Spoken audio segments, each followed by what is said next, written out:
Day 2 of Big 12 Hello, Softball beautiful Media people, Days, and welcome live and to Big streaming 12 on ESPN Plus, Softball BYU Softball TV, Media Days and the Day Big 12 2. Fast Channel. Welcome to the Big 12 Studios, wherever and however you are joining us. Great to have you here. I am Spencer Linton, once again teamed up with a dynamic duo on the desk, led off by the Olympic gold medalist, three-time NCAA Player of the Year, Kat Osterman. Kat, welcome back again. Glad to be here again. Excited to talk Big 12 softball, and we get to dive into Texas Tech today. Yes, we do, and there will be plenty of that. Also on the desk with us is the two-time All-American and former Oklahoma State great, current member of the USL's Utah Talons. She is Rachel Becker. Welcome, Rachel. Thank you. I think we got some great insight yesterday, so just super excited to jump into the last few teams and kick off the season. For those that didn't catch us on day number one, I want everybody out there to hear your opinions about a few things. Number one, Kat, starting with you, what's your biggest question mark surrounding Big 12 softball in 2026?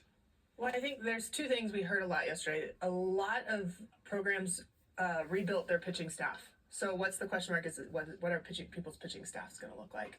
And then two, a lot of youth. A lot of our programs, we talked about how many underclassmen they have, and are those youth going to be able to jump up and really impact this season? Rachel, what question would you bring to the 2026 season that you are most intrigued to get an answer to? I would say I agree with you. I think the youth is a huge factor in the Big 12 this season.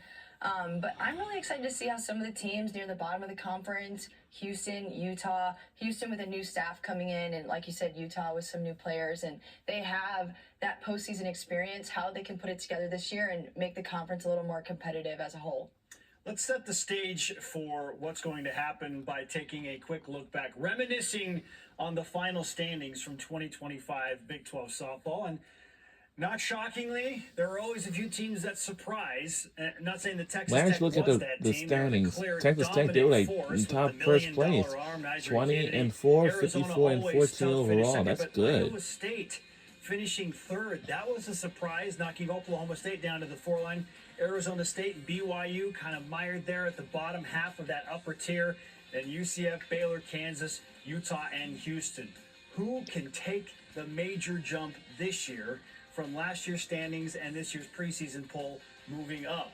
We show you the preseason poll for 2026 Big 12 softball, and to nobody's surprise, Texas Tech is picked to win it again. Kat, do you have any qualms with that? No, I think, on paper, that is exactly what you would pick. I mean, they brought in 4, if not 5, 6, multiple impact transfers. Obviously, we talked to Arizona yesterday. Caitlin Lowe believes they are back to the standard of what the A means, so I would see Arizona challenge them. Oklahoma State at 2 is the only one that's my question. I'm not sure after last year that they proved to be the number 2 team in the conference at this point, but coaches know otherwise, so we'll see how it all plays out. Rachel, how do you see specifically what Kat just brought up, the 2, 3, 4, and 5 positions playing out when it all settles? I think it's going to be a lot of fun. UCF is actually my, sleeper team for this year. I think they have a lot of good talent, some of that veteran experience. They had a pretty good run in the regionals last year, so I think they're hungry and might fight their way up the conference standings a little bit.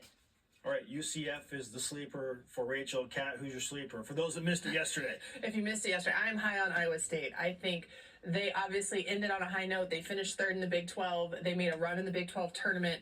They have their 2 aces back in Jaden Ralston and Lauren Schumann. But they are my pick. They bring back almost everybody. They graduated Angelina Allen, and that's really the only big loss. So while Coach Pinkerton wants to be under the radar, he's on my radar.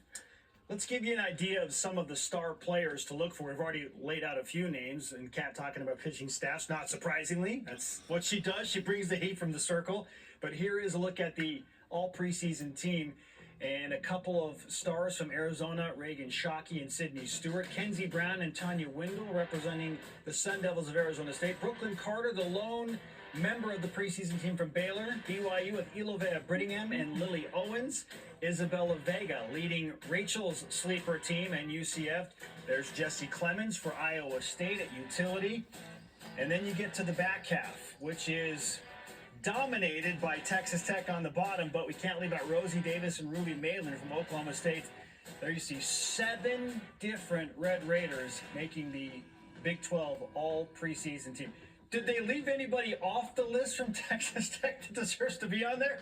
Well, if you ask Coach Lasco, he's going to say yes. I think he probably submitted what he thinks is his whole starting lineup. But there's a lot of athletes there at Texas Tech that are going to get playing time and going to have the chance to break into that lineup. And one of their transfers, Mia Williams, is actually not on that list. And so we'll see how does she play, how does she factor in for the Red Raiders. Some big picture questions that we didn't get as much time yesterday to talk about, but we have a few minutes here, and that is how the transfer portal and NIL are impacting the sport of softball and specifically these Big 12 schools. Kat, let's just start with, do you view the portal and NIL as a good thing for the sport and what's happening for teams across the country?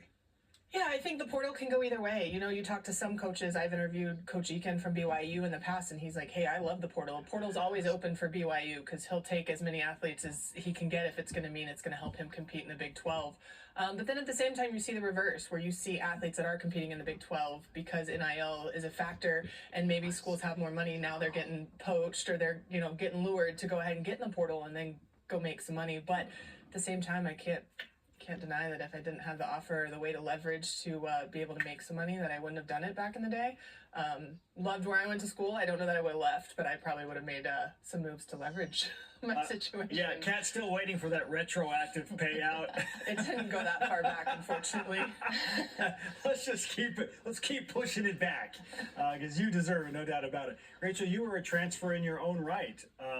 And I know that the portal has changed significantly even since you played, and NIL has gone to another level. But how do you view those two things and the impact on softball specifically? I mean, it's making a huge impact. We saw Nigeri Kennedy going into Texas Tech, who I'm not exactly sure where they finished in the Big 12 the year prior to her getting there, but winning the Big 12 with Nyjah, going all the way to the Women's College World Series final.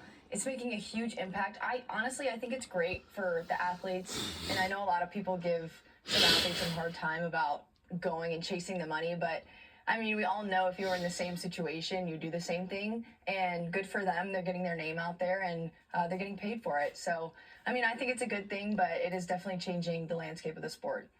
We begin our team previews on day number 2 with the BYU Cougars. We just referenced Gordon Eakin, the head coach of the Cougars, set and joining us now.